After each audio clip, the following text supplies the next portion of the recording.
Hello students, so let us start with probability. तो आज से हम लोग स्टार्ट कर रहे हैं प्रोबेबिलिटी। आज के लेक्चर में प्रोबेबिलिटी के कुछ इंपॉर्टेंट क्वेश्चंस देखेंगे। जैसा कि निमसेट में बहुत ट्विस्टेड क्वेश्चन नहीं आते, थोड़ा सा स्लाइटली ट्विस्टेड क्वेश्चंस आते हैं, कॉन्फिडेंस चाहिए होता है। तो स्टार्ट करते हैं क्वेश्चन नंबर 1 से। Whenever horses ABC race together, their respective probabilities of winning the race are 0.3, 0.5 and 0.2। ठीक है, तो ए हॉर्स रेस जीतता है उस बात की प्रोबेबिलिटी है 0.3। बी हॉर्स रेस जीतेगा, its probability is 0.5। C horse race जीतेगा, इसकी प्रोबेबिलिटी है 0.2। ठीक है,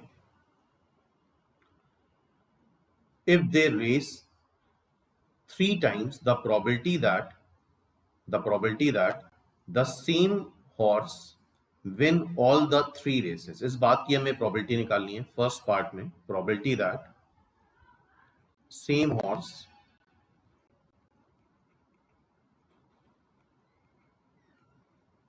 win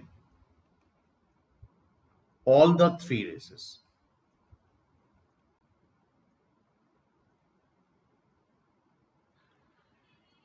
ठीक है, तो क्या हो सकता है, तीनों रेस या तो ए ही जीत जाए, ए, या फिर मतलब ऐड करना होता है, तीनों रेस बी जीत जाए, बी, या फिर तीनों रेस सी जीत जाए, सी।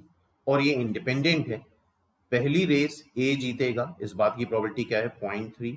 दूसरी रेस भी ए जीतेगा, तीसरी रेस भी ए जीतेगा, तो 0.3 का क्यूब। फिर बी जीत जाए तीनों रेस, और मतलब होता है ऐड करना, तो दिस विल बी 0.5 का क्यूब। फिर तीनों रेस सी जीत जाए, तो दिस इज 0.2 का cube. 0.3 can be written as 3/10। 3/10 लिखेंगे इसको, तो ये हो जाएगा 27/1000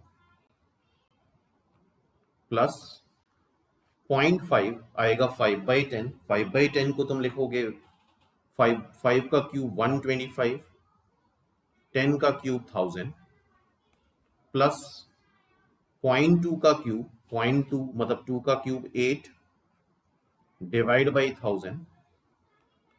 इन सबको ऐड कर देते हैं, इनको ऐड करेंगे तो इसका सम करेंगे, दैट इज 160/1000। इसका सम आएगा 160/1000।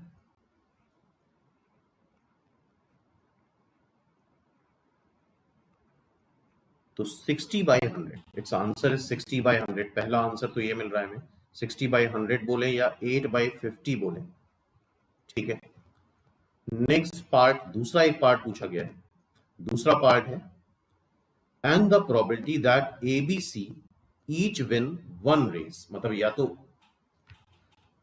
3 रेस हो रही हैं, हर एक को इंडिविजुअली एक एक रेस जीतनी है। मतलब प्रोबेबिलिटी हमें बतानी है that A B C each win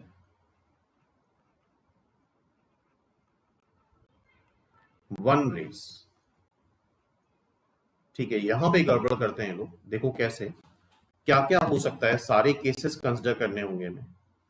first race ए जीत जाए, क्योंकि रेस में ऑर्डर इंपॉर्टेंट है। सेकंड रेस बी जीत जाए, थर्ड रेस सी जीत जाए, या फिर कॉमा मतलब या फिर फर्स्ट रेस ए जीते, second race B, third race, first race A, second race C, third race B.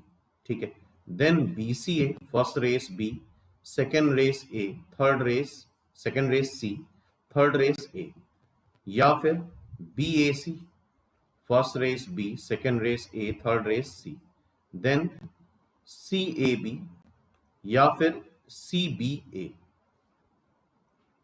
ये टोटल 6 केसेस आए हैं, इंडिपेंडेंट है डिफरेंट रेसेस में। तो कोई भी एक की प्रोबेबिलिटी निकाल लेते हैं हम। लाइक ए बी सी की प्रोबेबिलिटी निकाल लो। ए की प्रोबेबिलिटी क्या है जीतने की 0.3, बी की प्रोबेबिलिटी क्या है 0.5, सी की प्रोबेबिलिटी क्या है 0.2। चूंकि ये मल्टीप्लाई ही करना है, तो यही सेम चीज यहाँ पे आएगी, यही सेम चीज यहाँ पे आएगी, पांचों केसेस में यही सेम चीज आएगी, तो इंटू 6 कर देंगे। इसको सिंप्लीफाई कर लेने, 3/10, 5/10, that is 1/2, 2/10,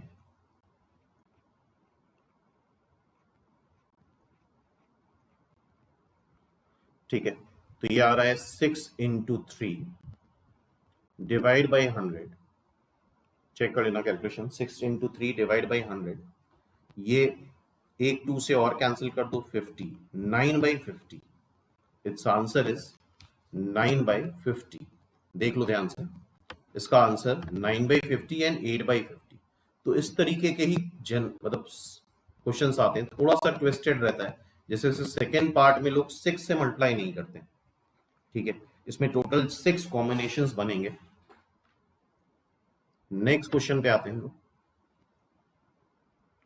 next question is, इस तरह के भी क्वेश्चंस काफी आते हैं वेन डायग्राम वाले। A and B are two events, P A दे रखा है 0.4, पी बी दे रखा है P probability of A union B. तो probability of A union B I hope सबको पता है। Probability of A union B is P A plus P B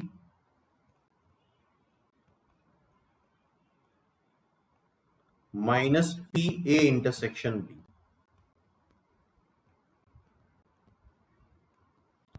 P A is 0.4, PB is P, and PA intersection B is 0.7. Sorry, PA intersection B नहीं दे रखा है। A और B independent है events, क्या बोला गया है?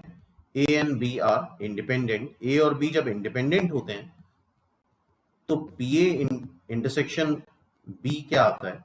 PA into PB। PA क्या हो जाएगा? 0.4, PB क्या हो जाएगा? P, और PA यूनियन B है 0.7,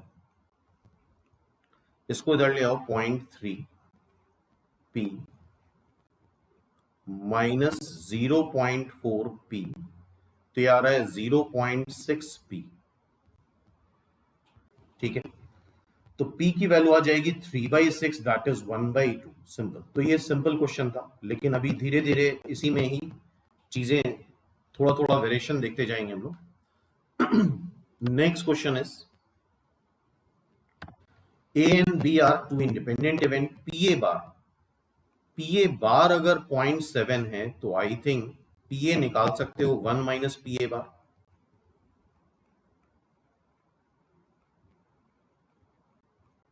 PA बार 0.7 हो जाएगा, मतलब 0.3। PB बार दे रखा है तो PB आ जाएगा 1 माइनस से, तो PA यूनियन B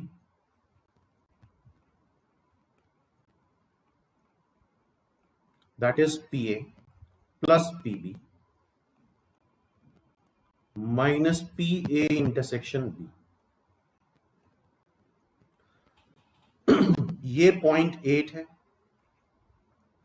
PA दे रखा है 0.3, PB है 1 माइनस A, और A और B चूंकि इंडिपेंडेंट है तो इसको PA इंटू PB लिख दो। तो आई होप अब इसका आंसर तो निकाल सकते हो, ये 0.5 हो जाएगा, this is 1 minus A, PA है 0.3, PB है 1 माइनस A। तो इसको सॉल्व कर लेंगे, इसको सॉल्व करके देख लेना, B इज द आंसर। तो एक ये वेरिएशन भी कंप्लीट हो गया। अब आगे बढ़ते हैं।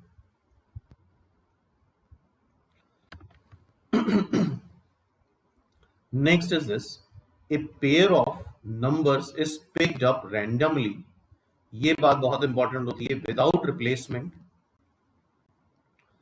फ्रॉम ए सेट ऑफ, ये नंबर है 1 2 3 5 7 11 12 13 17 19। यहां पे खासतौर से दो ही नंबर इवन है, 2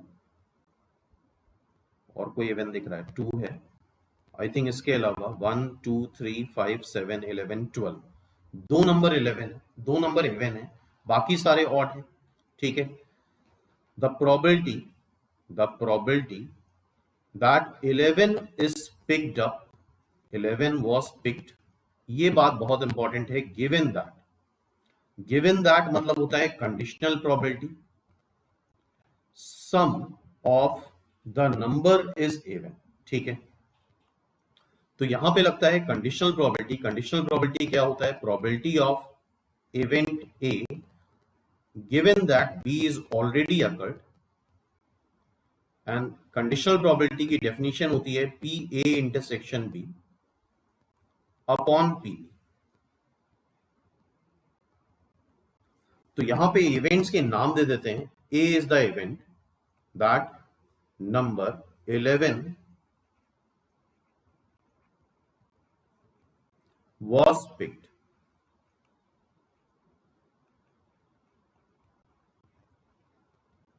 B is the event। अच्छा, इस प्रोबेबिलिटी का टेस्ट पेपर का लिंक तुम्हें डिस्क्रिप्शन बॉक्स में मिल जाएगा, जिसमें 50 क्वेश्चंस हैं और 1 आवर का टाइम है।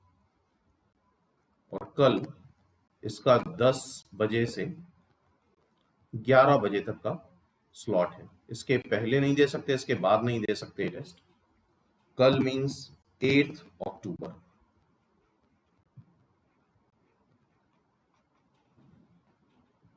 And B is the event that sum of number is even।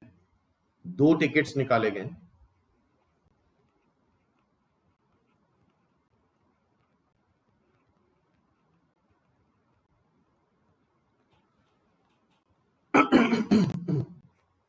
Then P A given that B, ये हमें निकालना है कि सम इवन आ चुका है। तब इस बात की प्रोबेबिलिटी बताओ कि 11 पिक हुआ। अच्छा, सम इवन कब आएगा? जब बोथ आर इवन, दोनों टिकट इवन हो और both are odd. And P A given that B क्या होता है? P A intersection B upon P B.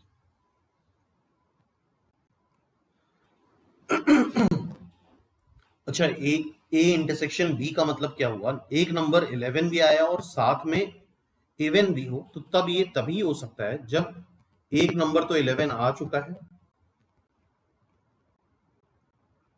वो तो पता है हमें। अब दूसरा जो नंबर आए वो ऑड आए, बोथ आर ऑड, दोनों ऑड हो, क्योंकि एक तो 11 आ ही चुका है। दूसरा प्लस में क्या आना चाहिए? दूसरा भी ऑड आना चाहिए। और यहां ऑड नंबर हैं कितने? 1 2 3 4 1 2 3 4 5 6 7 8 9 10। 1 2 3 4 5 6 7 8 9 10 10 नंबर्स हैं,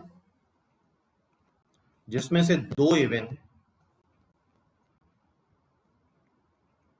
ठीक है, 2 इवन है और बाकी 8 ऑड है। ठीक है, तो ए इंटरसेक्शन बी में 8 ऑड में से कोई एक नंबर सेलेक्ट कर लो, 8C1। और पीबी क्या है? दोनों इवन आने चाहिए। दोनों इवन मतलब सम इवन आना चाहिए। सम इवन कब आएगा? जब या तो दोनों इवन आए, 2 इवन में से 2 सेलेक्ट कर लें, 2C2 दैट इज 1, NCN 1 होता है। या 8 में से 2 सेलेक्ट कर लें, 8 नहीं होगा, 7 होगा। This will be the 7। यहां पे 7 आएगा क्योंकि 11 तो इटसेल्फ आ ही चुका है। 11 एक नंबर आ ही चुका है, तो एक नंबर ऑड गायब हो जाएगा, तो 7 में से एक निकलेगा, बिकॉज विदाउट रिप्लेसमेंट हमें निकालना है। सो नाउ अब देखो, पीबी क्या है? सम इवन आना चाहिए, तो या तो दोनों इवन आ जाएं या दोनों ऑड आ जाएं, 8C2। अब यहां पे वैल्यू रख दो, ये क्या हो जाएगा? 1 into 7C1 divide by 1 plus 8C2। ये क्या आ जाएगा finally? It's answer will be 7/29। इसको निकाल के देख लेना, ये तो 7 ही होता है। 8C2 जब तुम निकालोगे तो NC2 होता है n(n-1) divide by 2, n(n-1) divide by 2। तो 1 प्लस ये 28 आ रहा है, तो 7/29 डिवाइड करके देखना तो इट इज 0.24। चेक कर सकते हो उसको। तो अच्छा क्वेश्चन था ये कंडीशनल प्रोबेबिलिटी का। नेक्स्ट क्वेश्चन पे बढ़ते हैं। इस टाइप के क्वेश्चन भी निमसेट में अक्सर पूछे गए हैं। For a biased die the probability of different face occurring, मतलब फेस 1 आने की प्रोबेबिलिटी 0.1 है, फेस 2 आने की प्रोबेबिलिटी 0.32 है, फेस 3 आने की प्रोबेबिलिटी 0.21 है, फेस 4 आने की प्रोबेबिलिटी 0.15 है, फेस 5 आने की ये, फेस 6 आने की ये। ठीक है, तो ये तो प्रोबेबिलिटीज दे रखी हैं। The die is tossed and you are told that either phase 1 और phase 2 has turned, मतलब ये चीज हो चुकी है। एक इवेंट मान लेते हैं, ए इज द इवेंट कि face 1 is turned up,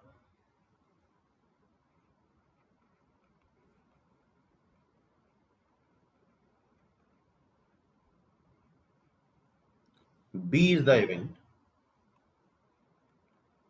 face 2 is turned up. अच्छा क्वेश्चन है।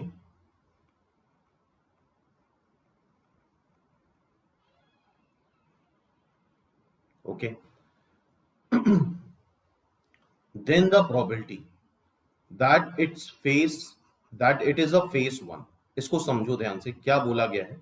बोला गया है the die is tossed and you are told that either phase 1 is turned up or phase 2 is turned up, then the probability, मतलब ये हो चुका है, क्या हो चुका है, क्या given that है? ध्यान से देखना, A union B is given that, या either phase 1 is turned up or phase 2 is turned up, then the probability that phase 1 is turned up, phase 1 के लिए क्या है? A। अब यहां पे कंडीशनल प्रोबेबिलिटी लगा दो। So this is P A intersection A union B upon P A union B। ठीक है, A का इंटरसेक्शन A यूनियन B से अगर तुम निकालते हो तो A ही आता है, PA,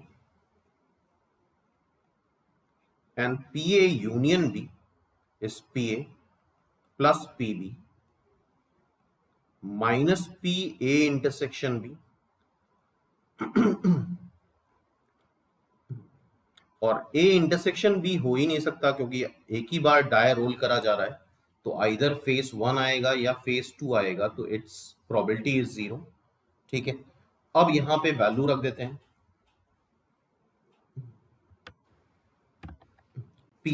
PA मतलब फेस 1 आना, फेस 1 आने की प्रोबेबिलिटी 0.10, फिर फेस 1 आने की प्रोबेबिलिटी 0.10, फेस 2 की probability 0.32,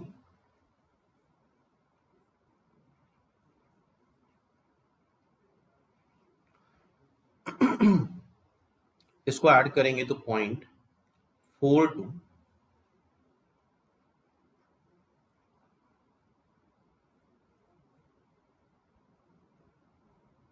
PA,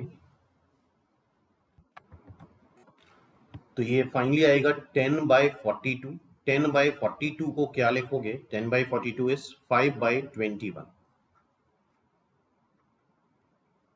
hence it's answer is D. इसका आंसर क्या हो जाएगा? डी। नेक्स्ट वन, आगे बढ़ते हैं। ये भी कॉमन क्वेश्चन है काफी। ए determinant is chosen from a set of all determinant of order 2 with element 0 and 1। order 2 cross 2 का डिटर्मिनेंट लेना है जिसमें जो एंट्रीज हैं वो 0 या 1 ही है। ओके, तो सैंपल स्पेस क्या होगा? हर एक एलिमेंट के लिए दो चॉइस हैं, आइदर 0 और 1। So this is 2 to the power 4, 16। This is the sample space. Now the probability that determinant chosen has value non-negative, negative value ना हो, probability that determinant को डेल्टा से प्रेजेंट कर देते हैं, has नॉन नेगेटिव वैल्यू।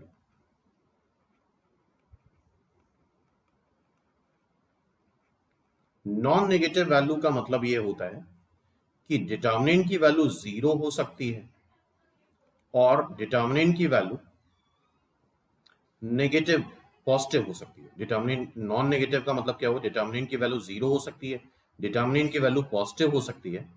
तो positive और 0 वाली वैल्यू काफी होती है, बड़ा सेट होता है, तो उसको उल्टा कर लेते हैं, 1 minus probability that determinant value is negative. Determinant की वैल्यू कैसी आ जाए, नेगेटिव आ जाए। सो 1 माइनस, ऐसे देखेंगे 3 डिटर्मिनेंट बनेंगे जिसकी वैल्यू नेगेटिव आएगी। पहला डिटर्मिनेंट 1 1 1 0, 0 माइनस 1। दूसरा डिटर्मिनेंट 1 0 1 1 1, इसकी वैल्यू भी नेगेटिव आएगी, 0 माइनस 1। तीसरा डिटर्मिनेंट 0 1 1 0, इसकी वैल्यू भी नेगेटिव आएगी, तीसरा डिटर्मिनेंट। तो ये 3 डिटर्मिनेंट है, इसकी वैल्यू नेगेटिव आएगी और टोटल कितने डिटर्मिनेंट बन रहे हैं, 16 16। So this is finally 13 by 16। It's answer is D. तो ये क्वेश्चन पूछा भी जा चुका है इस टाइप में निमसेट में, और पूरे चांसेस हैं इस टाइप के क्वेश्चंस आने के। नाउ नेक्स्ट वन इज, अब इसको ध्यान से पढ़ो क्या लिखा हुआ है। 7 15 कूपन्स नंबर्ड 1 2 से लेके 15 तक, ठीक है। 15 coupons respectively, 7 coupons are selected at random one by one with replacement। ये बात इंपॉर्टेंट है कि with replacement 7 कूपन निकाले जा रहे हैं one by one with replacement. तो पहले कूपन के लिए सैंपल स्पेस की बात करते हैं। पहले कूपन के लिए 15 चॉइस, दूसरे कूपन के लिए 15 चॉइस, तीसरे कूपन के लिए 15 चॉइस। क्योंकि विद रिप्लेसमेंट है, कमी नहीं पड़ेगी, 15 के 15 ही रहेंगे। तो सैंपल स्पेस आ गया 15 to the power 7। Now the probability that the largest number appearing on selected coupon is 9। ठीक है, अच्छा क्वेश्चन है, विद रिप्लेसमेंट है, इस बात का ध्यान रखना है। लार्जेस्ट प्रोबेबिलिटी बतानी है हमें, largest number on coupon is 9। ठीक है, तो हम सिर्फ 1 से लेके 9 तक के ही कूपन निकालेंगे, उससे बड़ा हम निकाल ही नहीं सकते। मतलब 10 से लेके 15 तक को पिक्चर से बाहर कर दो फेवरेबल केस में। अब हर एक कूपन के लिए 9 चॉइस, हर एक कूपन के लिए 9 चॉइस, तो 9 to the power 7। अब देखो यहां पे क्या गड़बड़ होता है, हर एक कूपन के लिए 9 चॉइस ओपन है, तो ये भी हो सकता है कि जितने भी 7 कूपन हम निकालें सारे 1 1 1 आ जाए, या 4 1 1 1 आ जाए, 3 2 2 2 आ जाए। तो अभी यहाँ पे 9 आएगा ही नहीं, या सारे ही 8 8 8 आ जाए 7। तो इसके लिए करते क्या है, इसमें से वो वाले सारे केसेस घटाते हैं जिसमें सिर्फ 1 से लेके 8 तक के ही नंबर आते हैं, मतलब 8 to the power 7। तो ये वाले सारे केसेस घट जाएंगे। अब जो बचा इसमें एटलीस्ट 1 टाइम 9 आएगा, विल अपीयर। ठीक है, तो ये बात ध्यान रखना, ये गड़बड़ करके आते हैं लोग, 9 to the power 7 upon 15 to the power 7 कराते हैं। तो 9 to the power 7 में ये केसेस भी आएंगे क्योंकि विद रिप्लेसमेंट है, सारे 1 आ सकते हैं, कुछ 1 कुछ 2, सारे 8 आ सकते हैं, सारे 7 आ सकते हैं, 9 आएगा ही नहीं। तो 9 एटलीस्ट एक बार आए तो लार्जेस्ट नंबर हो जाएगा। उसके लिए हम क्या सबट्रैक्ट कर देंगे कि सिर्फ 1 से लेके 8 तक के ही नंबर आए, 8 to the power 7। तो फाइनली ये हो गया फेवरेबल केसेस और ये हो गया sample space. It's answer is D. तो ये भी एक अच्छा क्वेश्चन था। नाउ नेक्स्ट देखते हैं। A card is drawn and replaced in an ordinary pack of 52 playing card। ठीक है, अच्छा क्वेश्चन है ये, ध्यान से देखना, ये क्वेश्चन नहीं कर पाते हैं लोग एग्जाम में। minimum number of times must a card be drawn so that there is at least even chance of drawing of heart. पहले तो हम समझते हैं even chance.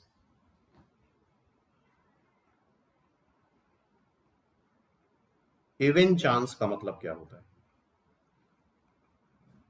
इवन चांस मतलब ग्रेटर देन और इक्वल टू हाफ. ठीक है, मतलब कितने बार कितने कार्ड ड्रॉ करे जाएं, रिप्लेस भी करा जा रहा है, कितने कार्ड ड्रॉ करें.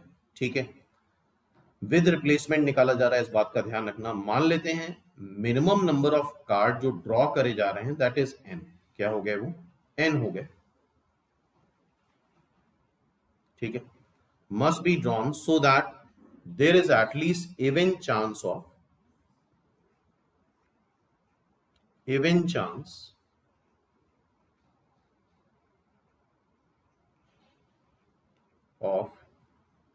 drawing a heart that is greater than or equal to half. ठीक है, एटलीस्ट एक हार्ट तो आए ही. Even chance of drawing of at least एक हार्ट. और एटलीस्ट में क्या करते हैं? One minus probability that we get no heart. N card निकाले हमने और कभी भी हार्ट ना आए आउट ऑफ एन कार्ड्स, तो हार्ट आने की प्रोबेबिलिटी कितनी होती है? 13 पत्ते होते हैं, टोटल 32 कार्ड्स होते हैं, तो 13/52. हार्ट आने की प्रोबेबिलिटी 1/4. नॉन हार्ट आने की प्रोबेबिलिटी 3/4. और कितने निकाल रहे हैं हम? एन कार्ड निकाले और सारे नॉन हार्ट आए, तो 1 माइनस पहला कार्ड भी नॉन हार्ट आए, दूसरा कार्ड भी नॉन हार्ट आए, ये सब इंडिपेंडेंट हैं तो मल्टीप्लाई कर सकते हैं. तीसरा भी नॉन हार्ट आए और एनएफ भी इस तरह से नॉन हार्ट आए. यहां वैसे बाइनोमियल डिस्ट्रीब्यूशन भी लगा सकते हैं, and I hope binomial distribution पढ़ा होगा तुम सबने. 3/4 to the power n is greater than or equal to half. तो यहां से आ जाएगा 3/4 to the power n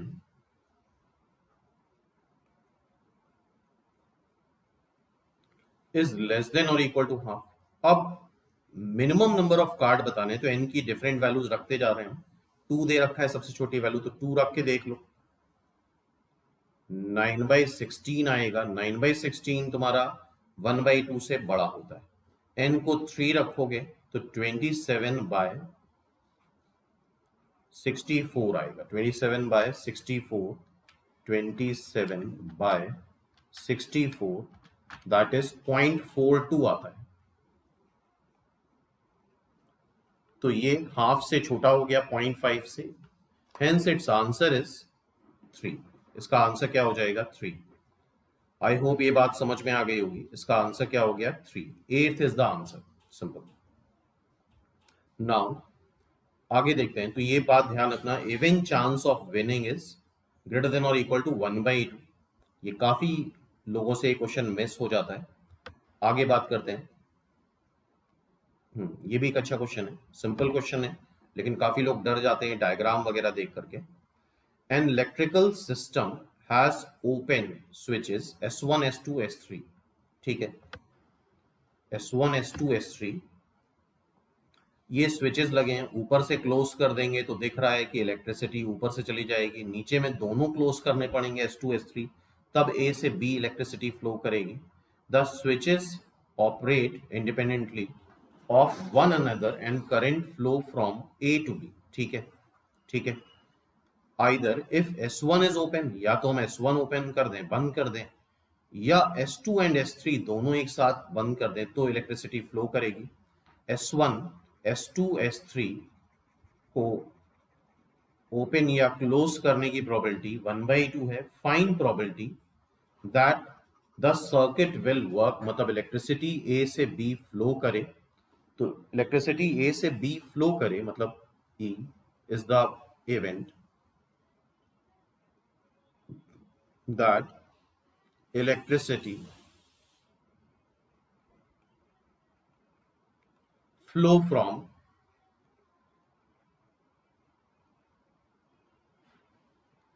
A to B. तो ऐसा कब होगा? जब या तो हम S1 क्लोज कर दें, या तो हम S1 क्लोज कर दें, इस बात की प्रोबेबिलिटी S1 मान लेते हैं, या फिर मतलब यूनियन S2 एंड S3 दोनों क्लोज कर दें। इस बात को समझो किस तरह से रिप्रेजेंट कर रहे हैं। और P A यूनियन B क्या होता है? और S1 S2 S3 क्लोज करना इंडिपेंडेंट है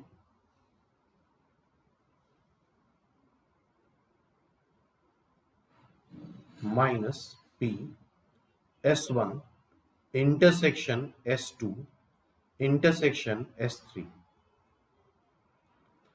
So this is PS1. S2 and S3 के लिए क्या होगा? S2 intersection S3 minus S1 intersection S2 intersection S3. PS1 क्या है? PS1 है, क्लोज हो जाए दैट इज 1/2। अच्छा, इसमें फिर से वही हमने लिख दिया, यहां पे दोनों को मल्टीप्लाई कर देना चाहिए हमें।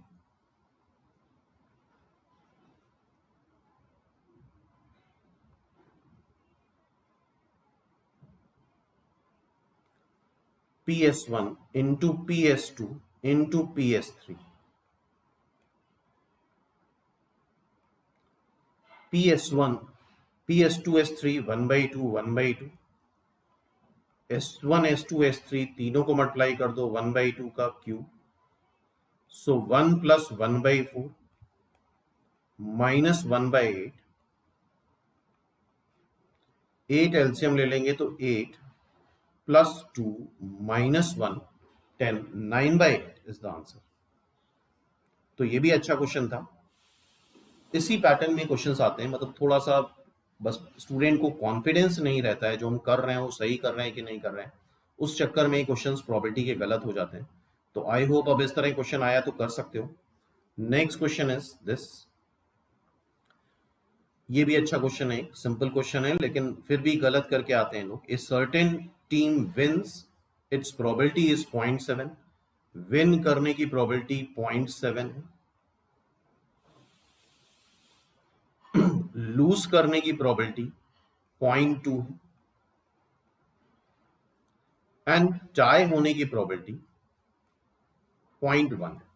अच्छा, गिवन प्रोबेबिलिटी होती है तो कांस्टेंट होती है, फिक्स्ड होती है, तो बाइनोमियल डिस्ट्रीब्यूशन लगा सकते हो अगर मल्टीपल टाइम्स एक्सपेरिमेंट हो रहा है।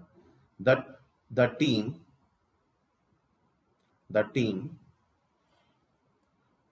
प्लेज 3 गेम्स, 3 गेम्स हो रहे हैं, गिवन प्रोबेबिलिटी है तो फिक्स्ड है।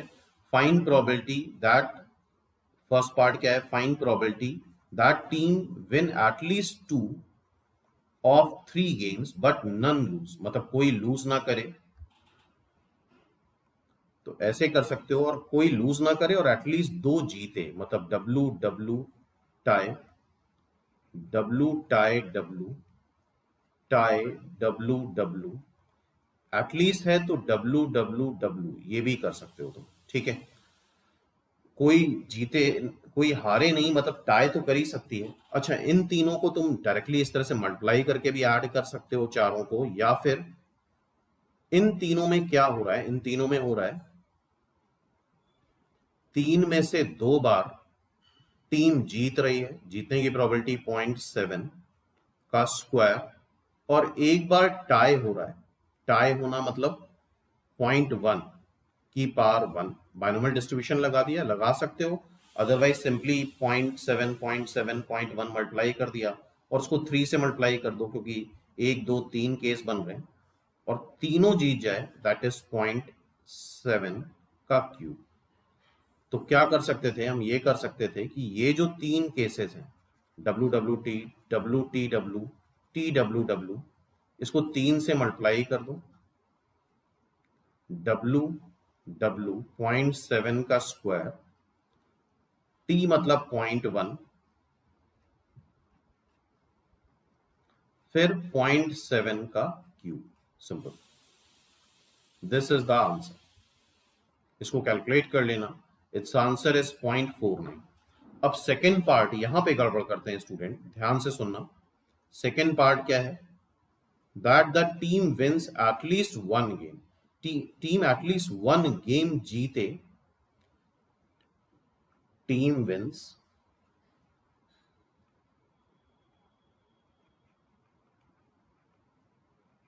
एटलीस्ट वन गेम,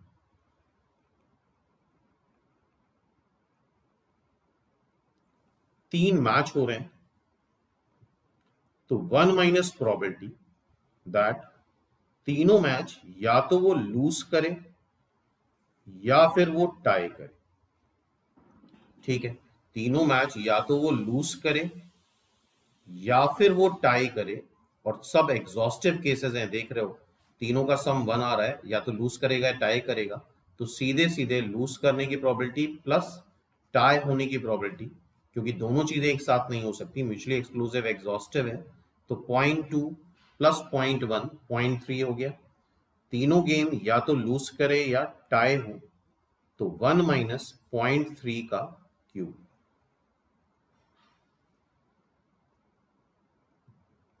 0.3 का क्यूब करोगे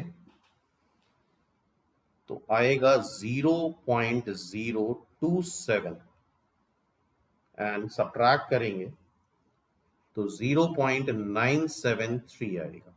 तो ये एक इंपॉर्टेंट पार्ट था सेकेंड में कुछ लोग सिर्फ लूज का लगा देते हैं, टाई नहीं इंक्लूड करते हैं, मतलब विन नहीं करे, एटलीस्ट वन गेम विन हो, तो इसमें लूज और टाई दोनों आएगा। ठीक है, तो इस बात का ध्यान रखना। नेक्स्ट क्वेश्चन देखते हैं। An integer is chosen from the first 200 positive integers, 1 2 3 से लेके 200 तक के इंटीजर्स हैं। ठीक है, the probability that integer is divisible bye 6 और 8, या तो वो 6 से डिविजिबल हो,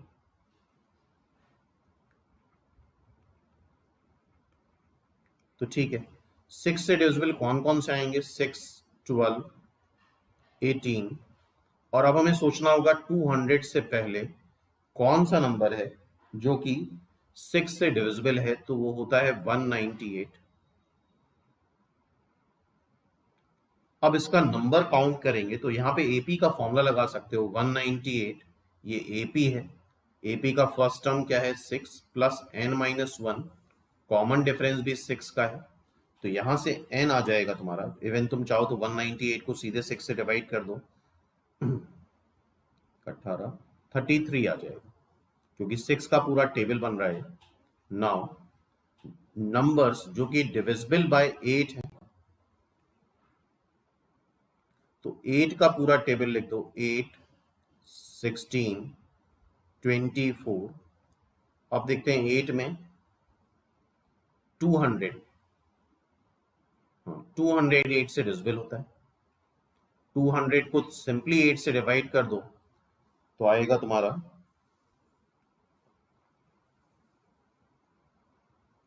25। अब और बोला गया है, मतलब ऐसे नंबर या तो यहां पे हमेशा ये कंसेप्ट यूज करना, या तो 6 से डिविजिबल हो या फिर 8 से डिविजिबल हो, तो 6 से डिविजिबल होने की प्रोबेबिलिटी प्लस 8 से डिविजिबल होने की प्रोबेबिलिटी माइनस इंटरसेक्शन 6 से डिविजिबल इंटरसेक्शन 8 से डिविजिबल। ठीक है,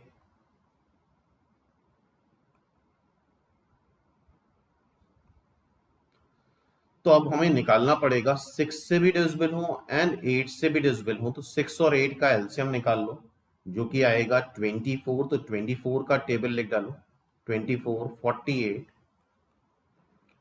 अब तुम्हें देखना होगा 200 के पहले कौन सा नंबर है जो कि 24 से डिविजिबल होता है, दैट इज 192।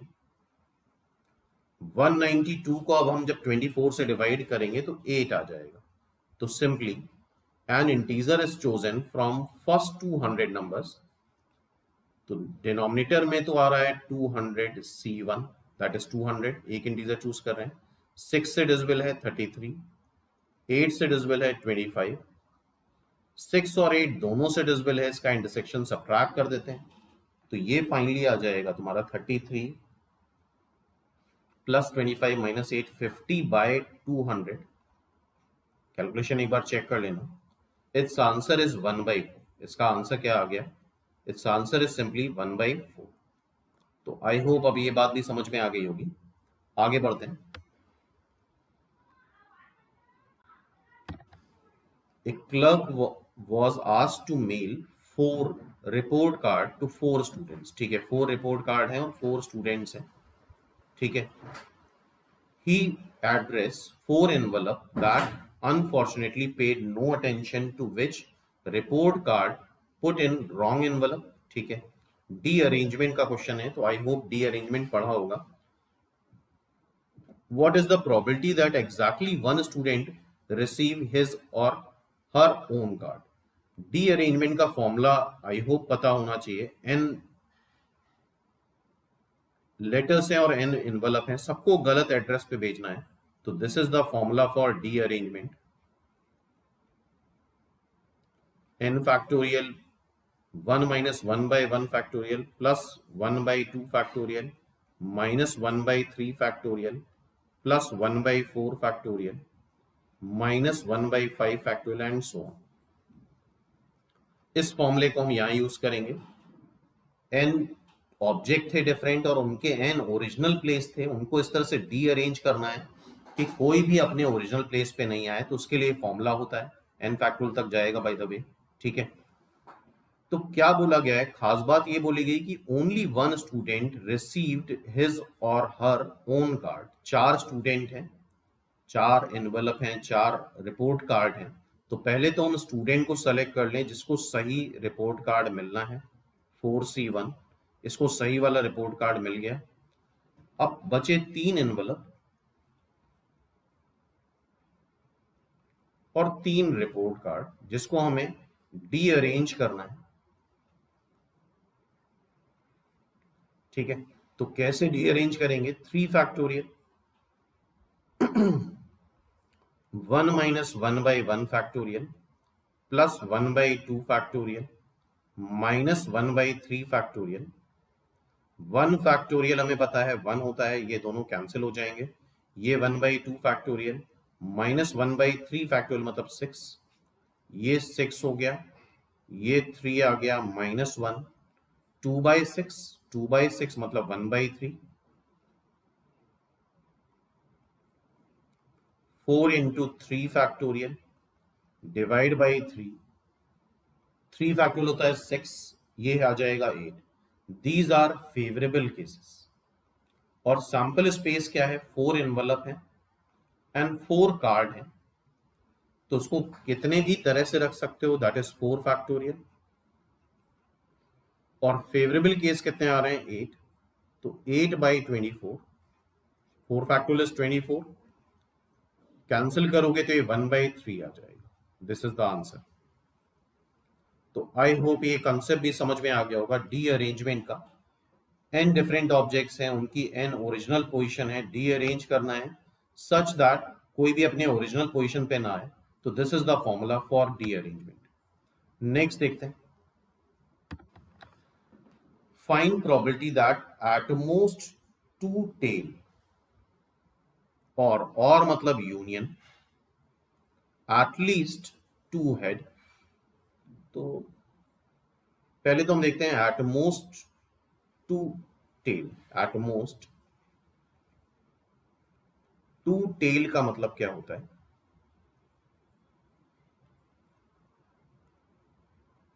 मतलब ज्यादा से ज्यादा 2 टेल आए, मतलब 3 टेल ना आए। तो find probability 2 tail. 3 coin toss कर रहे हैं, 3 कॉइन टॉस करेंगे तो सैंपल स्पेस आएगा 2 क्यूब मतलब 8। और उसमें से वो वाला केस घटा दो सिंपली, जब तीनों टेल आते हैं तो एक केस है, तो 8 माइनस 1 दैट इज 7। तो सारे केस यहाँ पे आ रहे हैं एक्सेप्ट यहाँ पे सैंपल स्पेस में सारे केस आ रहे हैं 8 केस, बस एक केस नहीं आ रहा है टी। तीनों में टी आ जाए, एटमोस्ट 2 टेल। ठीक है, ये बात समझ में आ गई। अब है at least 2 head.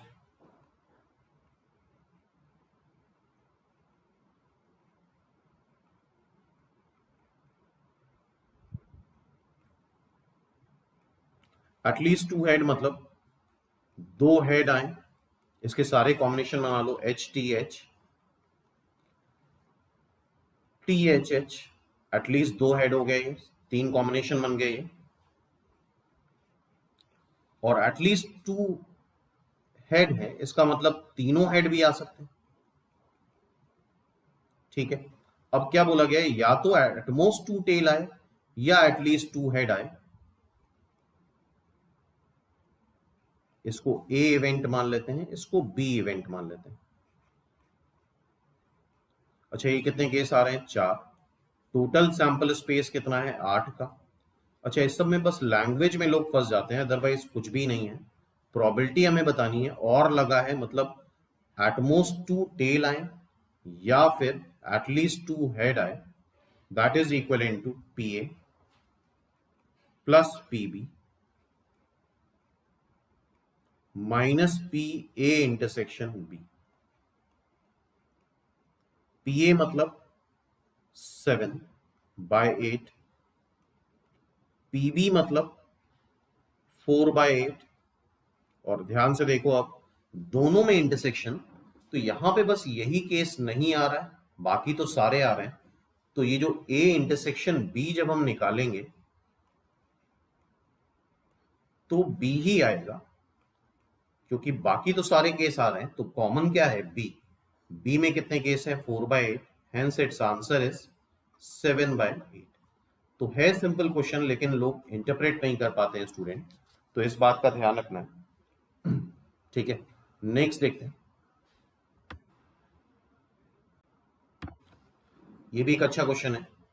What is the probability that in a group of two people both will have same birth date, assume the year to be ordinary consisting of 365 days। ठीक है, तो फर्स्ट क्या करना है हमें, probability two people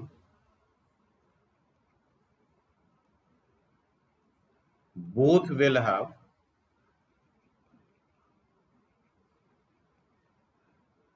same date of birth, same date of birth. तो दो लोग हैं, सैंपल स्पेस क्या हो जाएगा, 365। पहले के लिए भी 365 में कोई भी चॉइस है, कोई भी उसका डेट ऑफ बर्थ हो सकता है, दूसरे के लिए भी 365, लेकिन दोनों का सेम डेट ऑफ बर्थ हो। इसके लिए करना ये होगा कि 365 में से एक डे चूज करना होगा, 365 C1 एंड NC1N होता है, तो दिस इज 365 का square. So this is finally 1/365। ठीक है, अब नेक्स्ट पार्ट क्या है, नेक्स्ट पार्ट है out of 3 people at least to have same birthday. तो एटलीस्ट में हमेशा रिवर्स ही करा जाता है, second part.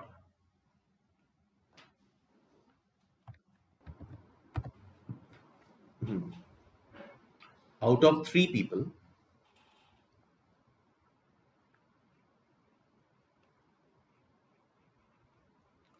At least to have same birthday, तो इसको क्या करना चाहिए, at least to have same birthday. इसको लिख लें 1 माइनस प्रोबेबिलिटी ऑफ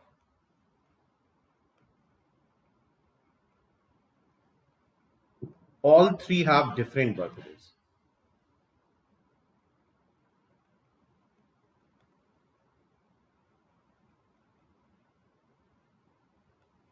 ठीक है, तो 1 माइनस प्रोबेबिलिटी, सबकी डिफरेंट बर्थडे होनी चाहिए, 3 लोग हैं, तो सैंपल स्पेस हो जाएगा 365 का क्यूब।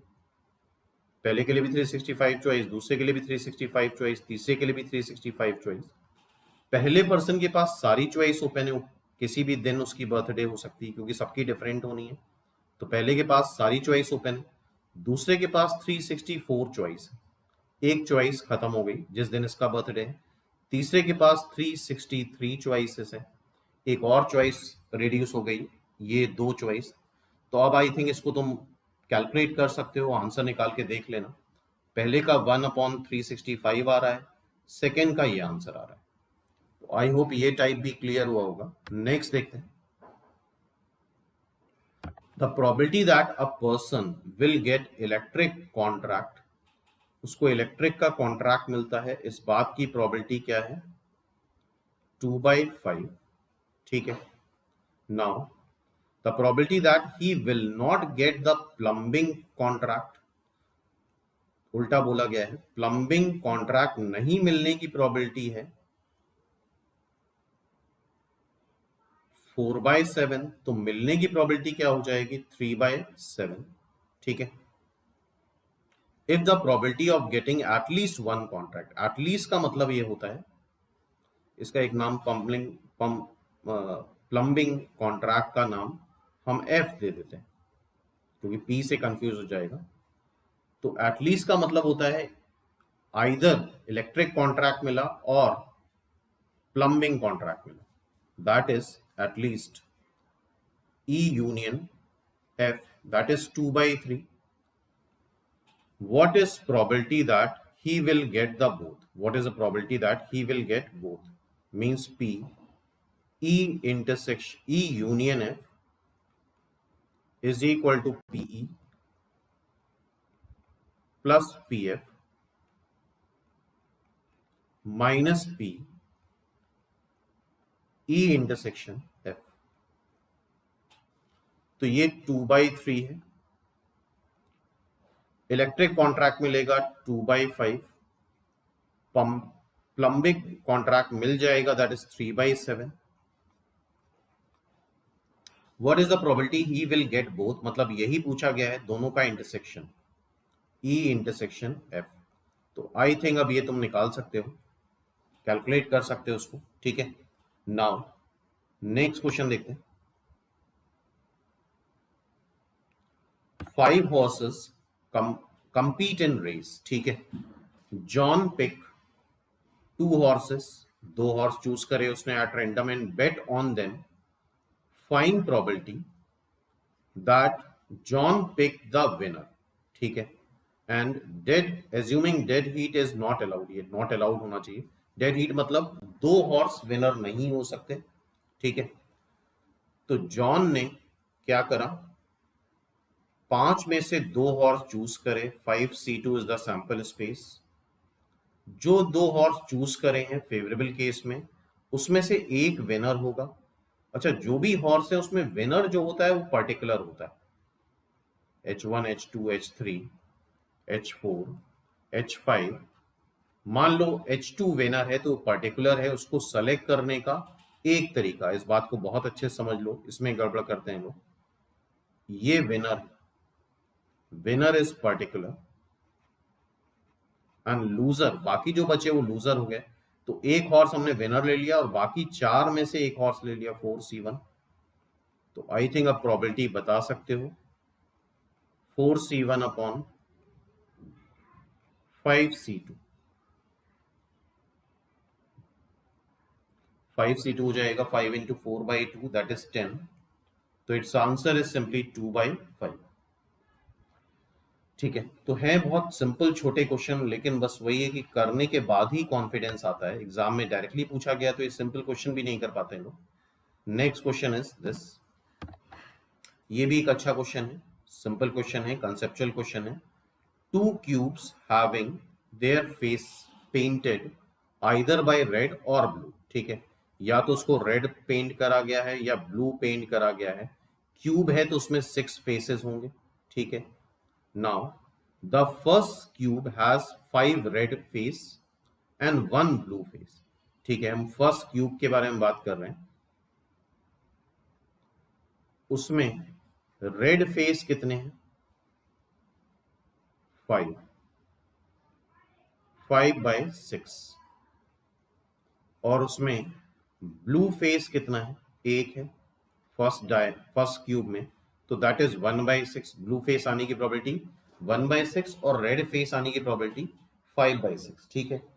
अब क्या बोला गया है, now when 2 dice cubes are rolled simultaneously, the probability that the 2 top faces shows the same color is 1/2। इसका मतलब क्या गिवन है? इसका मतलब ये गिवन है दोनों क्यूब थ्रो करे जा रहे हैं उसमें सेम फेस आएगा, सेम कलर आएगा, या तो दोनों में रेड आ जाए या फिर दोनों में ब्लू आ जाए। इस बात की प्रोबेबिलिटी 1/2 दे रखी है, ठीक है। द नंबर ऑफ, हमसे पूछा क्या गया है? हमसे पूछा है the number of red faces on the second die. अच्छा क्वेश्चन है ये, सिंपल क्वेश्चन है। सो लेट, सेकेंड डाई की बात कर रहे हैं, let number of red faces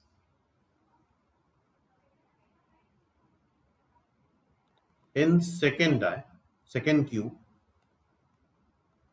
is n, ठीक है। तो नंबर ऑफ ब्लू फेसेस कितने हो जाएंगे? चूंकि 6 फेस होते हैं क्यूब में, in second cube is 6 - n, simple, ठीक है। तो अब क्या करना है? तो अब इसमें भी निकाल लेते हैं। सेकेंड डाई में रेड फेस आने की प्रोबेबिलिटी, रेड कितने हैं? n है, n/6। सेकेंड डाई में ब्लू फेस आने की प्रोबेबिलिटी कितने हैं? 6 - n/6। तो दोनों में रेड आए, फर्स्ट में रेड आए, फर्स्ट में रेड आने की प्रोबेबिलिटी 5/6 है। इंडिपेंडेंट है, सेकंड में क्या आएगा तो सीधे सीधे मल्टीप्लाई कर देंगे। सेकंड में रेड आने की प्रोबेबिलिटी n/6 है, या फिर दोनों में ब्लू आए, फर्स्ट में ब्लू आने की प्रोबेबिलिटी 1/6, सेकंड में ब्लू आने की probability 6 - n/6 is equal to 1/2। तो यहां से आ जाएगा तुम्हारा 5n plus 6 - n is equal to 18। तो क्या मिलेगा यहां से? यहां से आएगा 4n is equal to 12, hence n is equal to 3।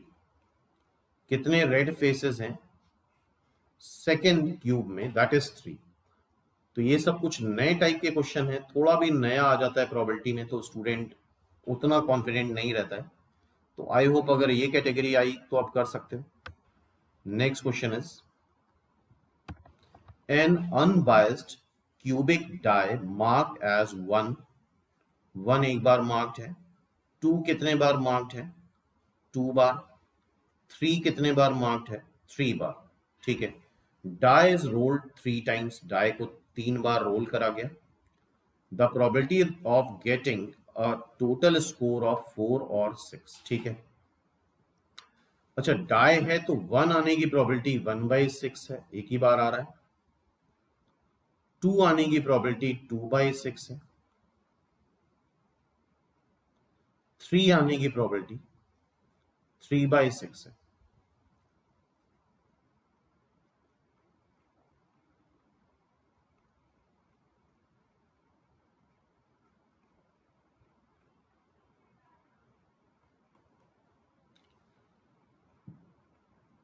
That is 1/2, ठीक है। टोटल स्कोर 4 का है या फिर 6 का है? तो अब देखते हैं 4 कैसे कैसे आएगा। 4 आएगा 112, 112 के कितने केस बनेंगे जब अरेंज करोगे 3 factorial by 2, that is 3 cases. 112 में 3 बार चूंकि रोल करा जा रहा है। अब और किसी तरह से 4 आ सकता है, 1 2 2 नहीं आ सकता है। अब 6 लाना है, 6 आ सकता है, 2 2 2, 3 3 से नहीं आएगा, 1 1 3, 1 1 3, 5 हो जाएगा। तो अब लिखना है हमें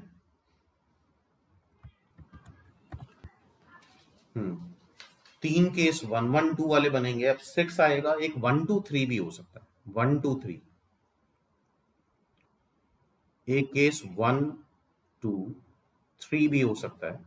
इसके 6 केसेस बनेंगे, सारे अरेंज करोगे जब 3 फैक्टोरियल से। इसके 3 factorial divide by 2 factorial, 3 cases बनेंगे। इसके 6 केसेस बनेंगे और एक हो सकता है 2 to 2 एक केस, ठीक है।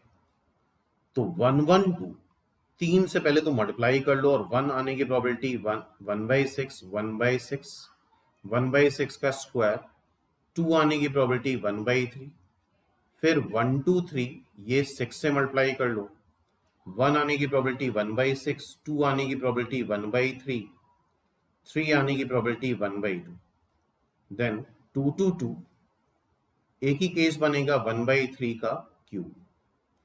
चेक कर लो एक बार। तो आई होप अब इसको कर सकते हो। 3/36 इंटू 3, 3 कैंसिल हो जाएगा, 1 बचेगा, 6 कैंसिल कर दो, 1/6 आ जाएगा, ये 1/27 आ जाएगा। इसका एलसीएम लेंगे, 1/36 1/6 1/27, इसको ऐड करने पे आएगा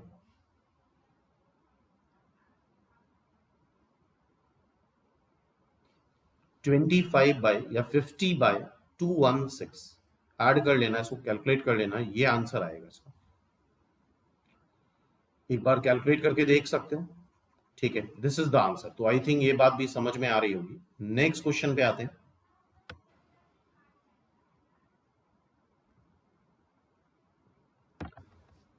A bag contain 3 red and 3 green balls, ठीक है। एक बैग में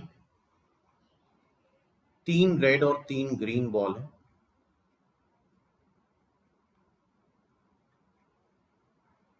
ठीक है। A person drawn out 3 balls, ठीक है। 3 बॉल्स निकालता है, तो देखते हैं क्या क्या हो सकता है। 2 रेड, 1 ग्रीन, या फिर 1 रेड, 2 ग्रीन, या फिर तीनों रेड, या फिर तीनों ग्रीन, ठीक है। ये इतना हो गया। अब इसके बाद देखो क्या बोला है। Then he drop 3 blue balls into the bag, मतलब 3 निकालने के बाद अब उसने 3 ब्लू बॉल्स उसमें और डाल दी, ठीक है। तो 3 ब्लू बॉल उसमें और डाल दी उसने। तो अब क्या हो गया, अब हो गया नेक्स्ट स्टेप है, ये बात ध्यान से समझना। अब बैग में कॉन्फ़िगरेशन क्या होगा। अगर तुमने 2 रेड और 1 ग्रीन निकाली है तो 1 रेड बची, 2 ग्रीन बची, बैग का कॉन्फ़िगरेशन लिख रहे हैं अब इस केस में, और 3 ब्लू। इस केस में 1 रेड निकाली है तो कितनी बची, 2 रेड बची, 1 ग्रीन बची और 3 ब्लू बची। 3 रेड निकाल ली तो 3 ग्रीन बची प्लस 3 ब्लू बची। तीनों ग्रीन निकाल ली तो 3 रेड बची और 3 ब्लू बची। आई होप अब ये बात समझ में आ गई। अब ये बैग का कॉन्फ़िगरेशन हो गया,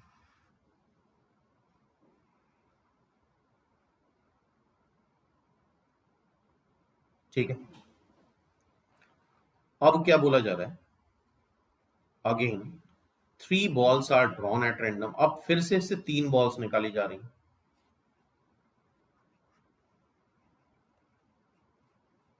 ठीक है।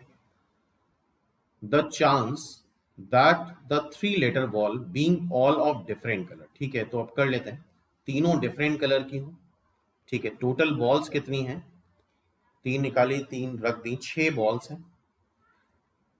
3 बॉल्स निकाल रहे हो, पहले क्या करा, 2 रेड और 1 ग्रीन निकाली। अच्छा क्वेश्चन है, 2 रेड, इससे 2 रेड निकाल लो, 3C2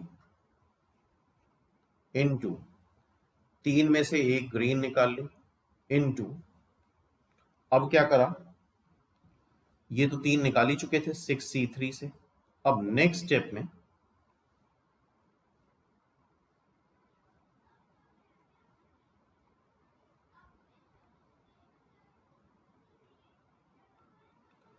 अब इससे सब में डिफरेंट कलर की बॉल आनी चाहिए। तो पहली एक रेड आ जाए तो एक रेड ही है, तो एक ही रेड लेंगे, एक तरीका। दो ग्रीन में से एक ग्रीन ले लो, तीन ब्लू में से एक ब्लू ले लो, डिवाइड बाई 6c3 प्लस इस यहां पे क्या करा गया है, पहले तो एक रेड निकाली गई है, एक रेड, तीन में से एक रेड निकाल लो, इनटू दो ग्रीन में, तीन ग्रीन में से दो ग्रीन निकाल लो, divide by 6c3। Next step में क्या हो रहा है, नेक्स्ट स्टेप में अब तीनों में से सब में डिफरेंट कलर आने चाहिए। ये केस कर चुके हैं, इसको कर लेते हैं।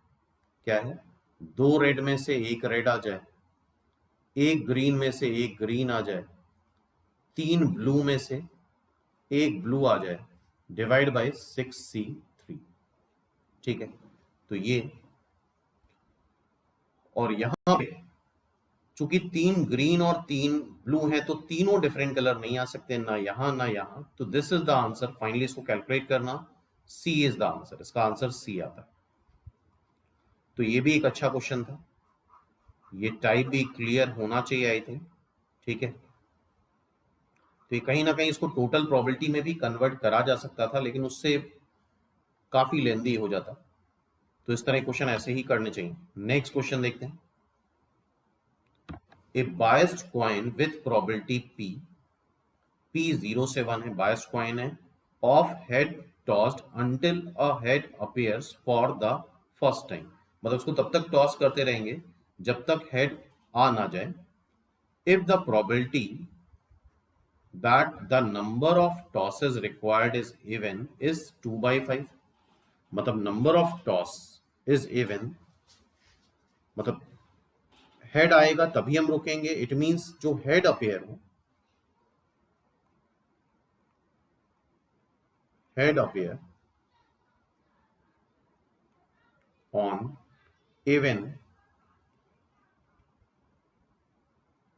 इवन प्लेस, मतलब सेकेंड प्लेस पे या एट्थ प्लेस पे, सेकेंड बार, मतलब पहली बार टेल आए, दोबारा पहली बार टेल आ जाए, दोबारा हेड आ जाए, या फिर फोर्थ टेल टेल टेल, तीन बार टेल आ जाए फिर हेड आ जाए, या 5 बार हेड टेल आ जाए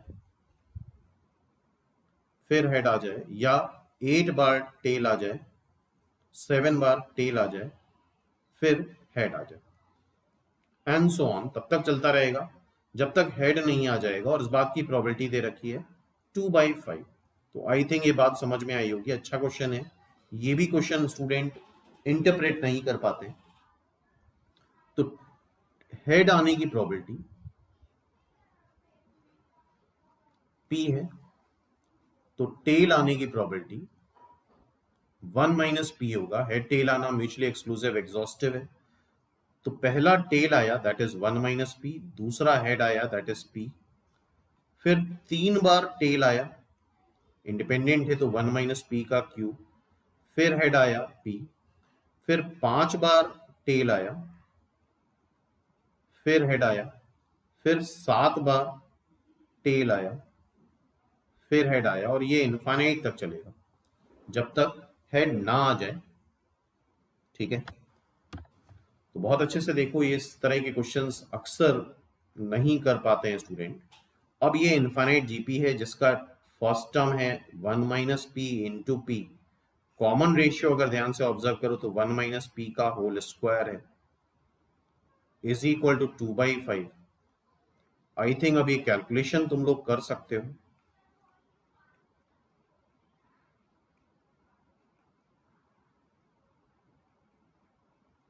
5 - 5 टाइम्स 1 - P का स्क्वायर।